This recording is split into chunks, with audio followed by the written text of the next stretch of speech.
Sementara itu, Menteri Sekretaris Negara Prasetyo Hadi menyatakan Presiden Prabowo terus memantau proses evakuasi korban dari runtuhnya bangunan musola pondok pesantren Al-Qazini di Sidoarjo, Jawa Timur. Tidak hanya itu, Presiden juga meminta evaluasi total seluruh bangunan pesantren di Indonesia. Ini sedikit dong, boleh nggak soal pondok pesantren? Apakah udah ada perhatian khusus dari Bapak Presiden, Mas? Sudah. Beliau memonitor terus. Makanya beliau kemudian memerintahkan kepada para menteri terkait dan gubernur wakil gubernur untuk terus memberikan perhatian. Evaluasi ke depan. Semua pondok pesantren kita harapkan segera didata dan dipastikan keamanan dari sisi bangunan-bangunan infrastruktur pondok masing-masing. Dan untuk mengetahui informasi terbaru dari proses evakuasi korban robohnya bangunan di Pondok Pesantren Al-Qazini, Sidoarjo, Jawa Timur, langsung saja kita bergabung dengan reporter TV One Faisal Rinaldi yang berada di lokasi. Faisal, selamat pagi. Apa perkembangan terbaru? Apakah sudah ada penambahan jumlah korban yang meninggal dunia? Faisal, silakan.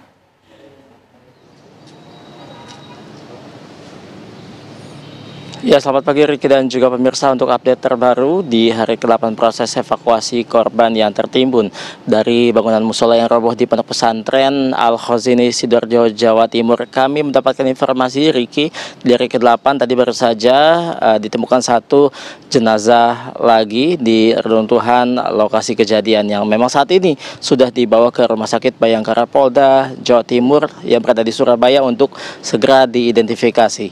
Jadi artinya, Riki dan juga pemirsa, total keseluruhan jumlah jenazah yang sudah ditemukan ini ada berjumlah 55 jenazah, di mana 50 diantaranya jenazah ditemukan dalam keadaan utuh, sementara 5 lainnya ini ditemukan dalam bentuk body part atau potongan tubuh. Nah, untuk saat ini Riki dan juga pemirsa, di hari ke-8 bahwa baru satu jenazah yang ditemukan. Kita nanti akan menginformasikan lebih lanjut kepada Anda bagaimana update-nya di sini.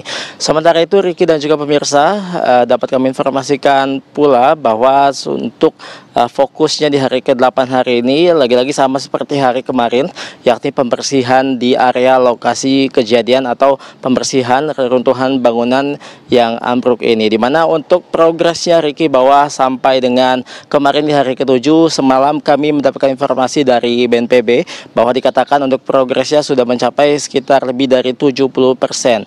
Artinya apa? Bahwa tim SAR gabungan menargetkan bahwa untuk pembersihan lokasi atau TKP ini akan rampung, perkiraannya akan diselesaikan pada hari ini atau sore nanti, atau lebih tepatnya maksimal pada Selasa besok. Nah, ini juga nantinya jika seluruh reruntuhan bangunan di lokasi kejadian sudah dibersihkan 100% ini, maka bisa mempercepat dan juga sekaligus mempermudah proses evakuasi atau pencarian korban yang dilakukan oleh tim SAR gabungan.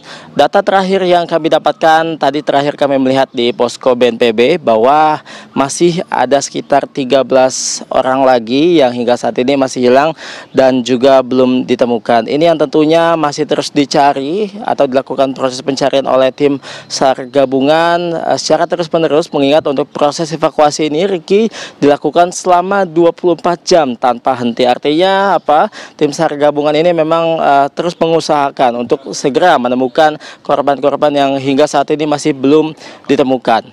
Kemudian dapat kami informasikan pula, Riki dan juga pemirsa, jika kami rekap datanya bahwa untuk secara keseluruhan jumlah total korban ini mencapai 154 orang, di mana 104 diantaranya ini ditemukan dalam keadaan selamat dan 50 orang lainnya ditemukan dalam keadaan meninggal dunia. Kemudian terkait dengan proses identifikasinya, Riki, bahwa hingga saat ini memang pihak dari Rumah Sakit Bayangkara Polda Jatim masih terus melakukan identifikasi sejumlah korban. Ya, memang ada beberapa kesulitan, diantaranya seperti misalnya kondisi jenazah yang memang sudah cukup sulit untuk diidentifikasi seperti misalnya sidik jarinya atau giginya memang masih atau sudah sulit saat ini untuk diidentifikasi.